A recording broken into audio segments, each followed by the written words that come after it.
Mad Alliance was howling as Joe, aka Mad Joe FC. This is going to be my reaction interview for Season 3, Episode 3 of Attack on Titan. Kick back, chillax. Let's get it. 私はウォールローゼ北部の小さな牧場で生まれました。貴族家レイス教の領地内にある牧場です。私は物心ついた時から牧場の手伝いをしていました。母はいつも本を読んでいて、家の仕事をしている姿は見たことがありません。しかし字の読み書きを覚え、母の真似事で本を読み出した時、私は自分が孤独であることを知りました。どの本にも親は子供に関心を示し、話しかけたり抱いたり叱ったりするものとして書かれていたのです。私にはそのどれも経験のないことでした。ある日、私は好奇心から母に抱きついてみることにしました。Don't tell me she was 母が rejected. どんな顔をするか興味があったのです。お母さん。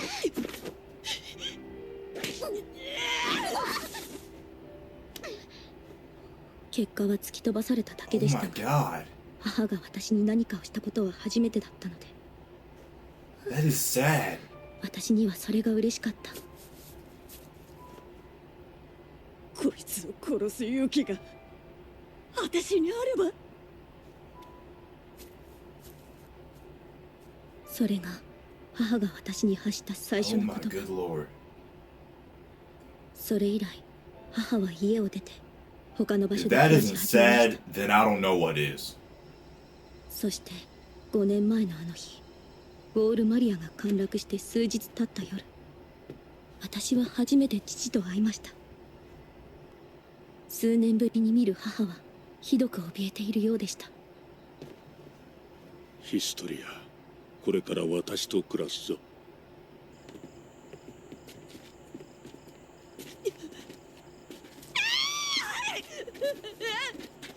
困りますな、レイス卿。このような真似はご容赦いただきたい。ウォールマリアが破られたことで不安を襲われましたか？お母さん、違う。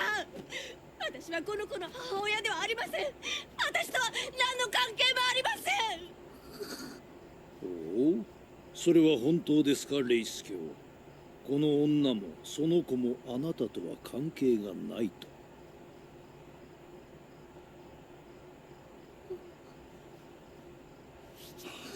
仕方ない。この二人は私と何の関係もない。やはりそうでしたか。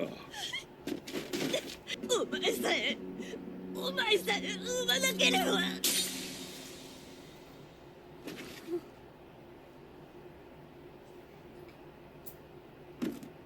それが母の最後の言葉でした。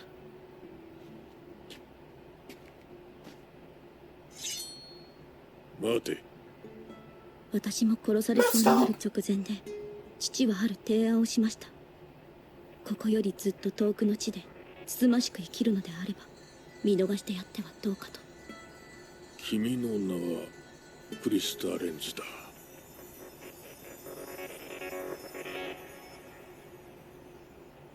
Whoa. 今までのことを許してくれ。お前を守るためにはああするしかなかったんだ。父さん。エレンが思い出した会話の内容はこうだ。私を恨んでいるか。どうだろう。よくわからない。君も人なんか食べたくなかっただろうし。そこから推測するに、ユミルは壁の外をうろつく巨人の一人で、ベルトルトやライナー、兄の仲間を食べたんだと思う。当然巨人は人を食べても人には戻らない。しかしライナーたちの仲間なら、それは巨人化の能力を有した人間だろう。つまりは巨人がその能力を持つ人間を食べると人間に戻り、さらに Okay. 相手の能力を手に入れるんだ。先日の戦いでライナーは逃げたエレンに巨人を投げつけたという。巨人を That was just a few days ago from this? 叫びの力を他の巨人に移そうとしたんじゃないか。だとすればエレンは器であって交換可能な存在なんだ。つまりもし王政が巨人を持っていればエレンはそいつに食われるだろう。 Okay. 落ち着け。お前が取り乱したところで奴らがエレンを返してくれるわけじゃねえ。とにかくそのロットレイスとやらの領地を目指す。すぐに出発の準備をしろ。失礼します、エルヴィン。やはりそうだったか。どうやら私の賭けは当たりだったようです。司令、捕らえた中央憲兵が自白しました。現在の王家は本物ではありません。レイス家が本当の王家です。なんと。現在リヴァイたちがエレンとヒストリアの救出に動いています。二人を奪還し、ヒストリアレイスを女王に即位させます。真に王家の血を継ぐ者として。Nice. かりそめの王から冠を譲らせるわけか。真の女王に。血を流すことなく王政の打倒が叶います。民衆の前でこれまでの体制は嘘であるという宣言とともに。いいじゃろう。お主の計画に乗ろう。エルヴィン団長、中央憲兵が団長に出頭を命じてます。組織殺人の容疑だと騒いでます。それも町のど真ん中で。来たぞ、エルヴィンだ。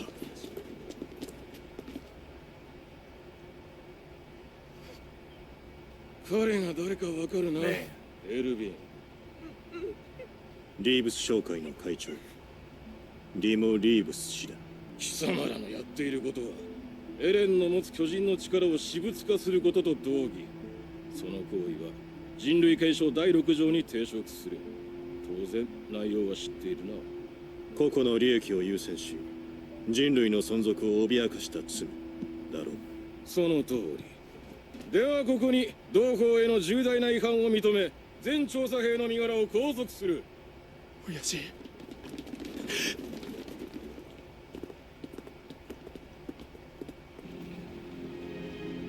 私の父は教員でした。その日は歴史を学びました。人類は巨人から身を守るため壁の中に逃げ込み100年の平和を実現させた。その際それまでの歴史を記すようなものは何一つ残すことができなかった。誰もが教わることです。しかし私はあることを疑問に思い父に質問しました。父は私の質問にはまともに答えずそのまま授業を終了しました。しかし家に帰った後で父は私の質問に答えたのです。王政の配布する歴史書には数多くの謎と矛盾が存在すると。なぜ父がこの話を教室で話さなかったのかを察せられるほど私は賢くありませんでした。私が町の子供たちに父の話をしてその詳細を憲兵に尋ねられた日、父は家には帰ってこず遠く離れた町で事故に遭って死にました。私の密告により父は王政に殺された Yeah, のです。 probably. 今から107年前この壁に逃げ込んだ人類は王によって統治しやすいように記憶を改ざんされた。それが父の仮説です。やはり父の死に正当性は微塵もなかった。父は人の持つ欲と愚かな息子によって殺されたのです。 He pretty much died そ because していつの間にか Erwin spread around the 父の仮 story. 説は私の中で真実となり私の人生の使命は父の仮説を証明することとなったのです。 Wow. 兵長、買い出し行ってきました。町で憲兵がこんなものを。これが事実なら調査兵団は解散状態です。午後には山狩りが行われるというし、加えて主要な街道には検問が張られ通行証がないと通り抜けは不可能です。兵長、どうしたら。早くしないとエレンが。落ち着け。奴らは馬車を使ってる。レイス橋領地まであと1日はかかるはずだ。その間になんとか策を講じるしかね兵長、足音です。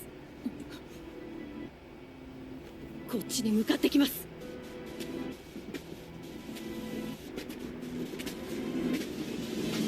This episode was incredible. Some of this stuff, this is crazy how some of this stuff runs so deep and we're just finding out about it now. Like, especially the stuff with the government and Erwin and his dad and Historia and Lord Reese and all that. I think I want to talk about the stuff that happened at the beginning first with Historia and her mom. First of all, that's sad. That's very, very sad, and I'm not exactly sure why her mom was acting the way she was towards her own child. She was like, if only I didn't have you, I wish I didn't have you, and stuff like that. And, you know, she never spoke to Historia. She just rejected Historia. So that's very, very sad for a mom to do that to her child. And then Lord Reese. I'm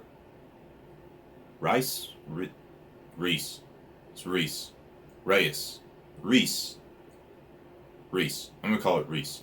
So then he had Historia's name changed to Krista and had her sent away and all this stuff just so that she wouldn't have to die, due to her being royal blood and a part of the true royal family. So basically the current king, kind of manipulated the story, switched the narrative, and so there's basically like a false royal family, and it's now been found out that the true royal family is Reese, and so Historia is basically next in line to be the true queen of the royal family.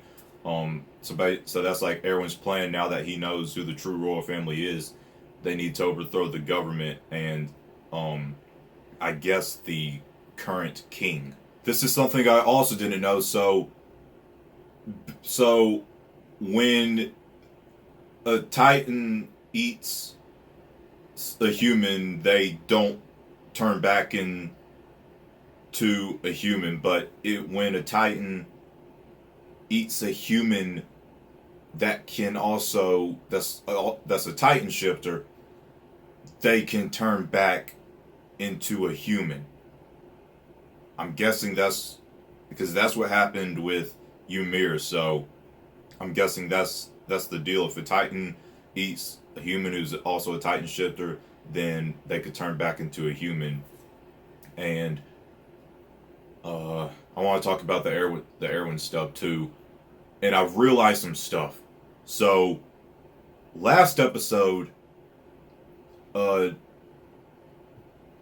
can't remember the dude's name, but the two people who were being tortured and questioned by Hanji and Levi, the one dude who had all of his nails taken off, he was basically saying how, they've killed people to keep peace and order, and he doesn't feel bad about that. And one of the people he mentioned that they killed was a teacher.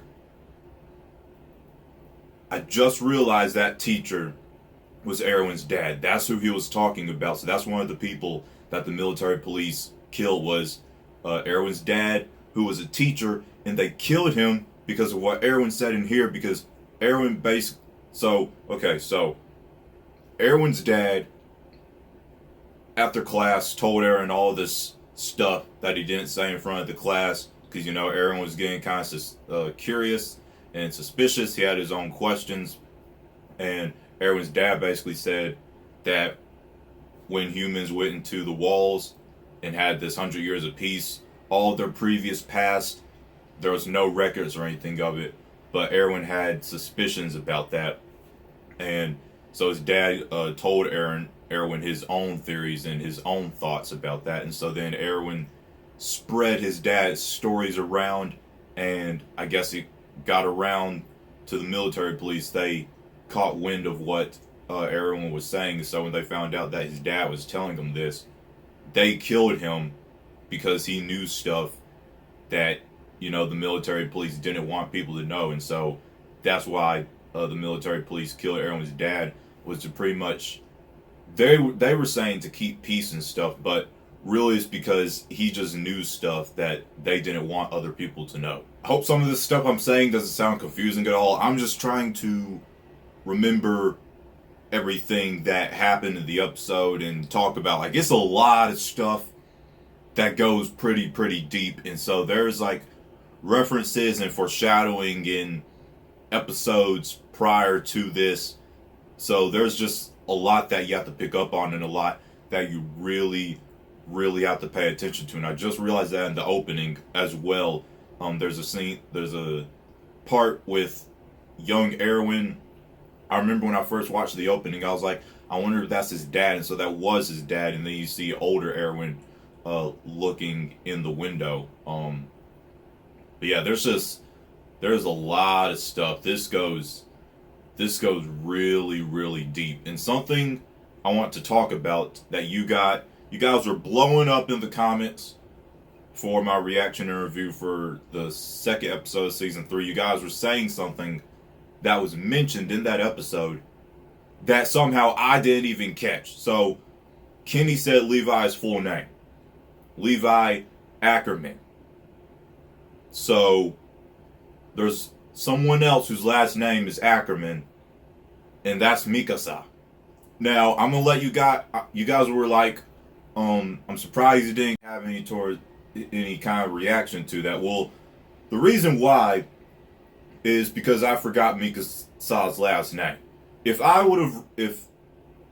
it was drilled in my head that Mikasa's last name was Ackerman, then when Kenny said Levi Ackerman, I would have been like, oh my god. But I completely forgot that Mikasa's last name was Ackerman, so when Kenny said that, it pretty much just flew by my mind. I didn't think anything of it. But now that I know that, this 100% means that Levi and Mikasa are related. How? There's only like one or two things I could guess. Mikasa definitely isn't Levi's child. It's not that. The only thing I could really think of is that they're brother and sister. But then we've seen Mikasa, like in season 1, we've seen Mikasa with her family, and Levi was nowhere there in the picture. So that's confusing for me. And then we know that Levi, he was with Kenny during his childhood. So the only thing I could think of is that they're brother and sister, but they, as far as we know, they were never together as children. And both Mikasa or Levi, they don't act like they know this at all, that they're related, that they have the same last name. So it's very confusing. Manga readers, do not spoil me, and any other of us anime watchers with anything, don't spoil me. I'll figure out the whole Mikasa and Levi thing as the show continues, but it is now 100% confirmed that they are related somehow. The Historia stuff was crazy, how the king and the government's been, telling lies and stuff. The whole Erwin stuff is crazy. I am really loving this arc. I think I said that last episode already, but I am loving this arc, okay? It's one of the most interesting arcs out of the entire show for me, because we're learning all this deep-rooted history between different, families and the government and stuff that we had no clue about up until now. So it's crazy and interesting learning about all of this. Also, now, what's funny? What's funny is that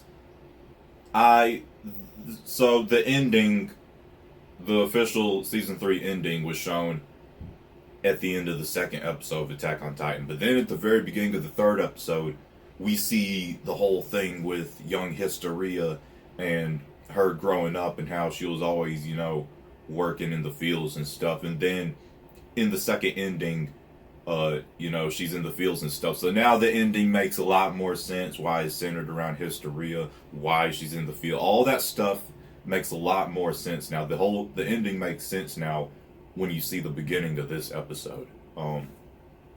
But that's all I really have to say.